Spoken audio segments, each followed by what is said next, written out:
नमस्कार साथियों, आज हमारे साथ वर्ल्ड गिनीज बुक में इनका नाम दर्ज है और ये बनारस की बेटी हैं। इनका नाम सोनी चौरसिया जी है। इन्होंने नृत्य किया था जो कि 126 घंटे और 5 मिनट लगातार, जिसको कि लेकर प्रधानमंत्री मोदी जी ने भी ट्वीट किया था, इन्हें बधाई भी दी थी। तो ये आज जौनपुर की धरती पर आई हैं, तो इनसे हम इनका स्वागत करेंगे और जानने की कोशिश करेंगे कि किस प्रकार से नृत्य क्षेत्र में रुचि इनकी आई और उसके बाद इन्होंने ये मुकाम हासिल की। सबसे पहले स्वागत है आपका सोनी जी। नमस्कार। मुझे भी यहाँ आकर बहुत अच्छा लगा और अभी दर्शन भी किए भोलेनाथ बाबा के। तो जैसा कि आप कह रहे थे कि नृत्य में कैसे, मैं एक बहुत ही मध्यम परिवार की घर की लड़की हूँ। हमारे घर पान का बिजनेस है, लेकिन उसके बावजूद भी मैं कला क्षेत्र में आई, संगीत के क्षेत्र में आई। उसका पूरा प्रेरणा मेरी नानी माँ को जाता है। और जैसे वो लोग बोलते हैं ना कि हमें देर हो गया नहीं मिला, तो मैं ये कहती हूँ कि जब जागो तब सवेरा, क्योंकि आपकी सब कुछ लिखा होता है कब क्या मिलना है। तो बस मुझे मेरे जीवन में सब कुछ देर मिला, लेकिन मिला। डांस बचपन से मैं डांस करती थी, लेकिन क्लासिकल क्षेत्र में मैं मेरे गुरु पंडित ओम प्रकाश मिश्रा जी हैं जो BHU में हैं, और डॉक्टर विधि नागर जी हैं, उनके सानिध्य में ही प्राप्त हुआ। और उसके पीछे भी एक स्टोरी है, क्योंकि मैं एक इंटरनेशनल लेवल की रोलर स्केट की प्लेयर रही। तो मेरे गुरु जो राजेश डोगरा जी हैं रोलर स्केट के, उनका एक सपना था कि कोई लड़की 2.5 इंच के पहिए पे अगर कथक नृत्य को करती है, क्योंकि उसमें पद संचालन बहुत होता है, चक्कर होते हैं, टुकड़ा तोड़ा, लगी लड़ी, ये सब होते हैं, तो उसको 2.5 इंच के पहिए पे संभालना बहुत मुश्किल है। तो इसी श्रृंखला में उन्होंने मुझे नहीं कहा, लेकिन मैंने सिर्फ सुना और मैंने उसी वक्त अपने मन में ठान लिया कि वो लड़की तो मैं ही बनूंगी। बस ये मेरा जो दृढ़ संकल्प था। और सर को फिर मैंने एक दिन बोला, वो मुझे लेकर मेरे गुरु पंडित ओम प्रकाश मिश्रा जी के पास गए, जो पंडित बिरजू महाराज जी के सगे भांजे हैं। वहाँ से मेरी तालीम शुरू हुई और गुरु शिष्य परंपरा में गुरुजी ने मुझे ट्रेनिंग देना शुरू किया। बस उसके बाद गंगा महोत्सव, वर्णा महोत्सव, NTPCs के शोज़, बहुत सारे ऐसे, गंजामपुर बीच फेस्टिवल, बहुत सारे ऐसे शोज़ किए। और रिसेंटली सन 2010 में मैंने रोलर स्केट्स पे 24 घंटे लगातार कथक डांस करके लिम्का बुक के लिए किया था।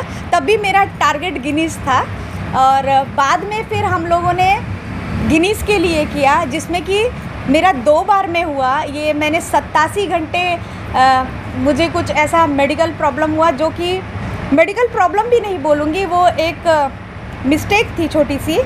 क्योंकि आप बोलते ना, आपको भले ही लगे कि जब तक आप एक स्वस्थ मनुष्य नहीं हो, स्वस्थ शरीर नहीं हो ना, तो आपका सब कुछ बेकार है, फिर वो कुछ भी काम नहीं करेगा।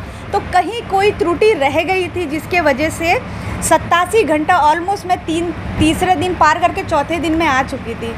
कुछ घंटे और करती तो मेरा लक्ष्य पूरा हो जाता, लेकिन मैं स्टेज पे बैठी और मैं उठ नहीं पाई। वो पहला अटेम्प्ट मैंने आर महिला डिग्री कॉलेज में किया था, जो कि बनारस में ही है। उसके बाद सेकंड वापस उतने ही जोश, मतलब दुगनी जोश के साथ मैंने किया, और फिर 126 घंटे 5 मिनट, मतलब सबके रोकने पे मैं रुकी, वो ये कर पाई मैं। बिल्कुल। और इसके लिए प्रधानमंत्री मोदी जी का भी हाँ। बहुत, जब भी मैं करती होती थी तो मैं तो दिन और रात सब डांस करती थी। तो उसमें कुछ घंटे पे ब्रेक का होता था, लेकिन मैं 8 घंटे पे 10 मिनट या 5 मिनट का ही रेस्ट लेती थी। तो सब मेरी तरफ वीडियोस और जो भी प्रेस वाले ही आते थे, मेरा तो लक्ष्य था, मुझे मेरा टारगेट पूरा करना होता था। लेकिन एक रात ऐसा हुआ कि मैं देख रही हूँ कि कुछ लोग मेरे यहाँ पर वहाँ पर आए और कोई पत्र लेकर आए। तो मैंने देखा वो लोग जिधर जा रहे, पूरा जनता उधर जा रही। मैंने कहा ये हो क्या रहा है। बाद में जब मैंने ब्रेक लिया तो मुझे पता चला कि माननीय प्रधानमंत्री जी का मेरे लिए पत्र आया है, और उन्होंने ट्विटर पे ट्वीट करके मेरे लिए बधाई दिए। तो मेरे अंदर जो ऊर्जा का संचार हुआ ना, वो पॉजिटिव हुआ। मतलब एक छोटे से, आप देखिए, देश के प्रधानमंत्री, जहाँ 1.25 करोड़ जनता है, उसमें एक लड़की बनारस में कर रही है और उस पर निगाह है उनकी। तो मेरे लिए बहुत सम्मान की बात थी, मतलब मेरे लिए वही सर्टिफिकेट मिल जाना था मेरा। और वो जो ऊर्जा थी ना, मतलब मेरे कोई मुझे देख के कह नहीं सकता था मैं ऑलमोस्ट इतना डांस कर चुकी हूँ या मैं इतने दिन बिता चुकी हूँ। जो लड़की सोई नहीं है, लगातार जग रही है, उसके अंदर इतना ऊर्जा कहाँ से आता है। ये छोटी छोटी चीज़ें आपको बूस्टअप करती है। बिल्कुल। तो क्या आपके जो नृत्य के शुरुआती दिन थे उसमें परिवार से समर्थन मिला था? हर किसी को तकलीफ़ का सामना करना पड़ता है और आसानी से शायद किसी को भी कुछ नहीं मिलता है। और अगर अभाव ना हो तो हम शायद इतना करे ही ना हो, इतना प्रभावशाली ना हो।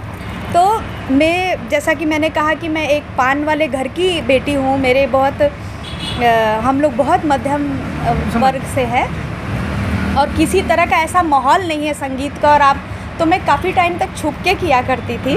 बाद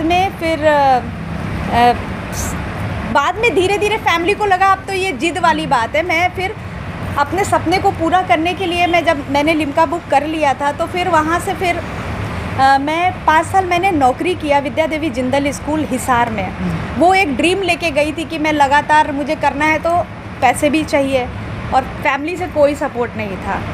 और धीरे धीरे जब आप स्टेबल होते हो तो आपका सर्कल बढ़ता है, आपके फ्रेंड होते हैं, तो उसमें क्या होता है वो भी मैंने बहुत करीब से देखा कि कैसे यंग लोग स्पॉइल होते हैं। और तुरंत मैंने अपने आप को नियंत्रण में लाया और मैंने अपने गुरुजी को फ़ोन किया कि अब बहुत हो गया। मैं रेजिग्नेशन देकर वहाँ से वापस आ गई और मेरे पेरेंट्स बहुत नाराज़ हुए। मेरे साथ कोई नहीं था, मतलब वो लोग का कहना था कि आदमी पढ़ाई करता है किस लिए, कि आपके पास अच्छी नौकरी हो, सब कुछ हो। अब मेरे पास सब कुछ था और मैं सब छोड़कर आ गई थी। तो मेरे सर का बस यही कहना था कि अगर आओगी तो मेहनत बहुत करना है। और जब मैं यहाँ आई तो सिर्फ उन्हीं का साथ था मेरे साथ और फिर हमने प्रैक्टिस करना शुरू किया। धीरे धीरे आप जब जिद्दी होते हो ना, एक पागलपन जुनून होता है, तो धीरे धीरे सब समझ ही जाते हैं। फिर फैमिली भी इन्वॉल्व हुई क्योंकि मेरा डाइट, मेरा प्रैक्टिस का टाइम, बस सिर्फ मैं सोती उठती, मतलब मैं पास में भी होती थी तब भी मैं बात नहीं कर पाती थी बहुत अपने माँ से या क्योंकि मेरे लक्ष्य की तरफ ध्यान होता था। तो मुश्किलें बहुत आई। तो एक सवाल यहाँ पर हम आपसे, एक सवाल कहिए या फिर सुझाव कहिए, आप जो मिडिल क्लास फैमिली के होते हैं या फिर जो मध्यम वर्गीय परिवार के बच्चे होते हैं, उनको लेकर, उन युवाओं को लेकर आपका क्या कहना है, अगर इस क्षेत्र में उन्हें इंटरेस्ट है तो? देखिए, एक वर्ड जो मुझे सुनने को मिला, शायद सबको भी सुनने को मिलता होगा, और वो बहुत तेज़ी में आपके मॉरल को डीमोरलाइज करता है। वो एक लाइन है, भोजपुरी में लोग मुझे बोलते थे, एक एक करे से का मिली, या इसको आप कर लोगे तो क्या मिलेगा।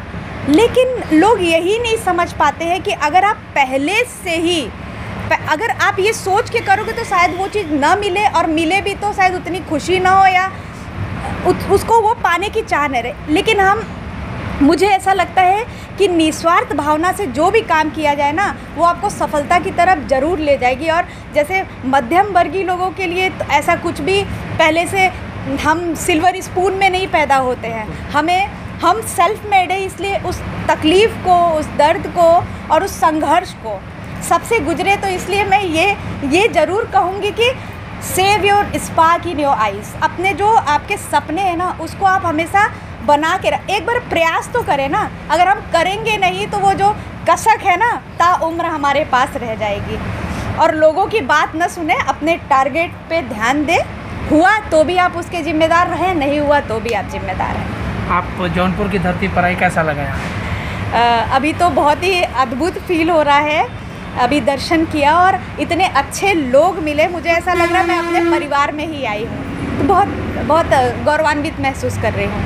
बहुत बहुत धन्यवाद आपका हमारे साथ जुड़े। धन्यवाद।